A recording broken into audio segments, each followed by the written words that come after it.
కావాలనే మీ కలను నెరవేర్చుకోండి. సంప్రదించండి హెగ్డే ఫెర్టిలిటీ, హైదరాబాద్, తెలంగాణ.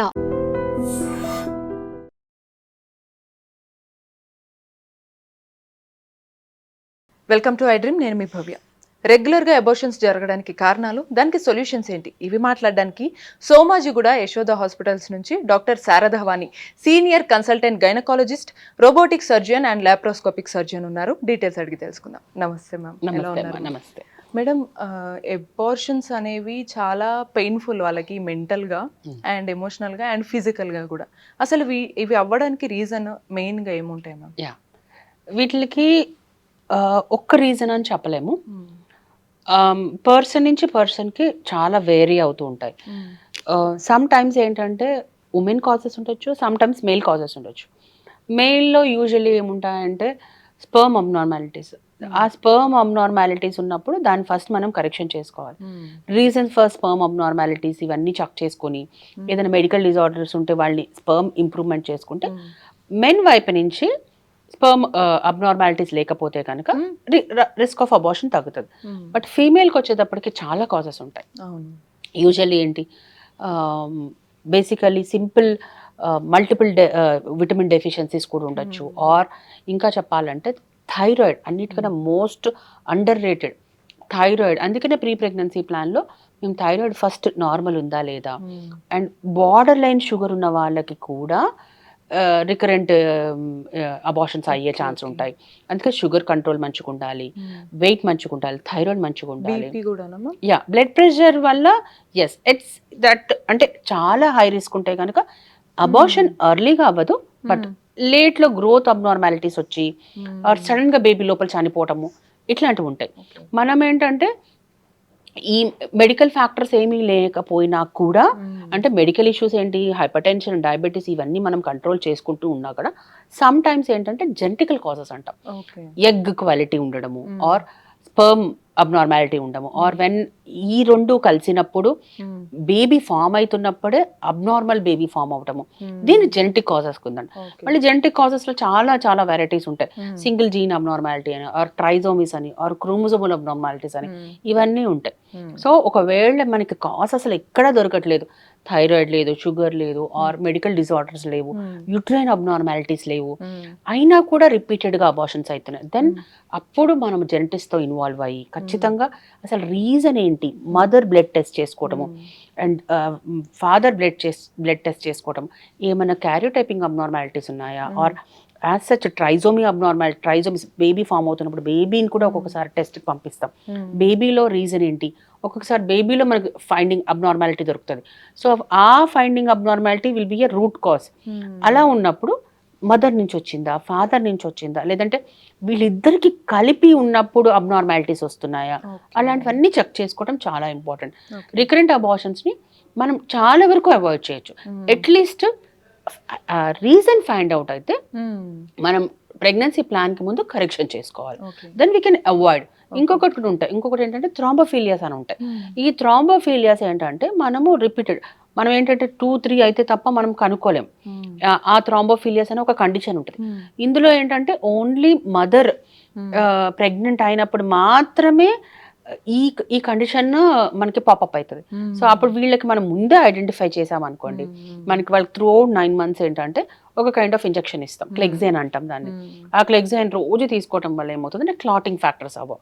సో దానివల్ల బేబీ చనిపోదు లోపల, అబార్షన్స్ రావు, అండ్ ఇంకొకటి అంటే గ్రోత్ ప్రాబ్లమ్స్ రావు, చక్కగా మంచి టైంకి డెలివరీ అవుతారు వాళ్ళు.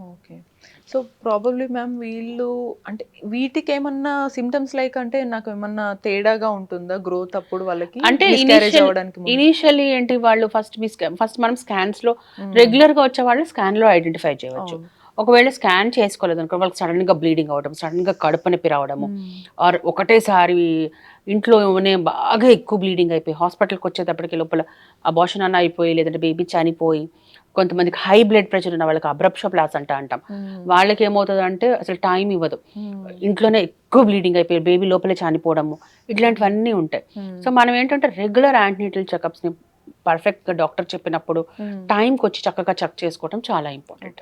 సో వన్స్ ప్రెగ్నెన్సీ కన్ఫర్మ్ అయిన తర్వాత ఫస్ట్ వాళ్ళు చేయాల్సిన థింగ్ ఏంటి మ్యామ్? ఫస్ట్ కన్ఫర్మ్ అయిన తర్వాత ఏంటంటే ప్రెగ్నెన్సీ యూట్రస్ లో ఉందా లేదా అని చెక్ చేసుకోవటము. డాక్టర్ ఒక చిన్న బ్లడ్ టెస్ట్ చెప్తారు, haemoglobin test, thyroid test, sugar test ఇలాంటివి. ఈ టెస్ట్లన్నీ చేయించుకొని ఓకే ఈ టైంకి బాగుంది, ఒక ఫోలిక్ యాసిడ్ రాయించుకోవటం. Or any high risk factors ఉంటే కనుక దాంతోపాటు డైరెక్ట్గా ఒక ఫిజిషియన్ని కూడా కలవటం ఈక్వల్గా. సో ఏదైనా హై రిస్క్ హైపర్ టెన్షన్ ఉంది, బ్లడ్ ప్రెషర్ ఉంది, ఆర్ థైరాయిడ్ అబ్నార్మాలిటీస్ ఉన్నాయి, సో ఒక ఫిజిషియన్ హెల్ప్ తీసుకొని వాళ్ళతో పాటు 1-in-1 నాతో పాటు వాళ్ళతో పాటు ఇద్దరు కలిసి అన్ని మెడికల్ కండిషన్స్ నీకు చక్కగా కండిషన్లో ఉంచుకుని గ్రోత్ అబ్నార్మాలిటీస్ వస్తున్నాయా లేదా అని మనం ఫ్రీక్వెంట్గా రెగ్యులర్గా యాంటీనేటల్ చెకప్స్ డాక్టర్ రాసినప్పుడు వచ్చి చెక్ చేయించుకుంటే ప్రాబ్లమ్స్ ఉండవు. ఓకే. సో ఈ మిస్క్యారేజ్ అవ్వడానికి ఉన్న వాళ్ళు చాలా చాలా జాగ్రత్తగా ఉండాలి. Every month every day counts కదా మ్యామ్. సో వాళ్ళకి మోస్ట్లీ నార్మల్ డెలివరీ అయ్యే ఛాన్స్ ఉంటుందా? సిజేరియన్ ఎవరికన్నా నార్మల్ అవుతుంది. దానికి అంటే నార్మల్ అవ్వని వాళ్ళు వేరే కేటగిరీలో వస్తారు.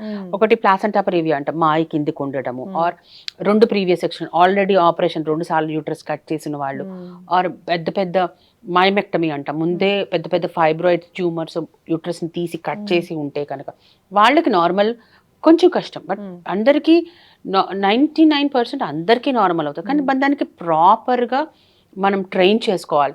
Diet habits, weight management, baby weight management, ఏ మెడికల్ కండిషన్స్ లేకుండా ఉండడము, హీమోగ్లోబిన్ చక్కగా ఉండడము. అండ్ దాని తగ్గట్టుగా మేము ఈ సండే ఎవ్రీ సాటర్డే మేము యశోద హాస్పిటల్ సోమాజిగూడలో మాతృోత్సవం అని చేస్తున్నాం.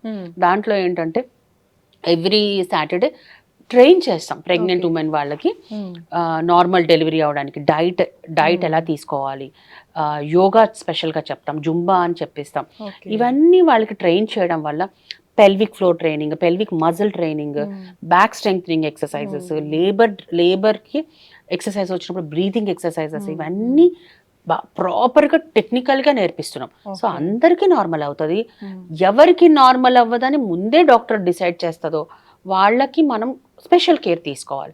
కానీ హై రిస్క్ కాని వాళ్ళకి నార్మల్ ఖచ్చితంగా అవుతుంది, కానీ దానికి ప్రాపర్ ట్రైనింగ్ చేసుకోవాలి. ఒకవేళ ట్రైనింగ్ తీసుకోకుండా వాళ్ళు నార్మల్ కదా అని చెప్పేసి వెళ్ళిపోతే బేబీకి అది ఏ రిస్క్ అయ్యే ఛాన్స్ ఉంటుంది మ్యామ్ ఆఫ్టర్ బర్త్? అట్లా ఏముండదమ్మా, అట్లా ఏముండదు. అట్లా ఈ ఏదైనా స్పెషల్ కేటగిరీ ఉండి బేబీకి ఏదైనా అబ్నార్మాలిటీ ఉంటే తప్ప నార్మల్ అందరికీ అవుతుంది. మేము అందరికీ నార్మల్ డెలివరీస్ ట్రై చేస్తాం. అందరికీ, కొంతమందికి ఏదైనా బేబీ వచ్చి అబ్స్ట్రక్ట్ అయిపోయి వాళ్ళకి తప్పితే 99% everybody will have normal deliveries. దానికి స్పెషల్గా నార్మల్ డెలివరీ అయ్యేటప్పుడు మేము మానిటరింగ్ బాగా చేస్తాం, సిటీజీస్ అంటాం. అంటే throughout normal labour birthing exercises చేపిస్తూనే ఉంటాం, ఫిజియోథెరపిస్ట్ ఉంటూనే ఉంటారు, అండ్ కంటిన్యూస్ మానిటరింగ్ చేస్తాం. సో ఏ రిస్క్ మదర్కి ఉండకూడదు, ఏ రిస్క్ బేబీకి ఉండకూడదు. ఏ రిస్క్ వచ్చినప్పుడు అప్పుడు ఎమర్జెన్సీగా తీసుకుంటాం. Other then that we will give them the natural labour. Okay. Like వీటికి మెడికేషన్స్ ఇస్తారా మ్యామ్? అంటే ఒకవేళ ఇస్తే అందరికి డౌట్స్ ఏంటంటే ఏ మెడికేషన్ ఇవ్వము. న్యాచురల్ లేబర్లో పెయిన్స్ వచ్చినప్పుడు మాత్రమే లేబర్ని అగ్రవేట్ చేస్తారు. ఎట్లా న్యాచురల్ ఎక్సర్సైజెస్ చేయించుకుంటూ, ఇప్పుడు కొత్తగా వాటర్ బాతింగ్ అని వచ్చింది, వాటర్ వేవ్స్ని ఇస్తూ ఉంటే దానివల్ల న్యాచురల్ లేబర్ని ఇండ్యూస్ చేసేటట్టు. సో మేము ఎక్సర్సైజెస్ బాగా చేయించడం వల్ల వస్తూనే చక్కగా మంచిగా నెక్స్ట్ 12 hours to 24 hours అందరూ నార్మల్ డెలివరీ అయిపోతారు. సో ఫైనల్గా మీ దగ్గరకు వచ్చిన అటువంటి మిస్క్యారేజ్ కేసెస్లో కొంచెం సక్సెస్ఫుల్ అయ్యి మీ ఉన్న వాళ్ళు ఎవరైనా ఉన్నారు? అందరూ almost all 90% of them are successful only. ఎంతమందికి మేము అంటే 2-3 అబార్షన్స్ అయినా, కొంతమందికి అయితే 5, 6, 7, 8, 9 అయిన వాళ్ళకి కూడా వాళ్ళ కాజెస్ బట్టి, అంటే వాళ్ళు ఎక్కడెక్కడో నుంచి వస్తారు, వేరే ఊర్ల నుంచి వస్తారు. కాజ్ ఫస్ట్ ఐడెంటిఫై చేస్తాం. కాజ్ ఐడెంటిఫై చేయకుండా ప్రెగ్నెన్సీ ప్లాన్ చేద్దని ఫస్ట్ చెప్తాం వాళ్ళకి.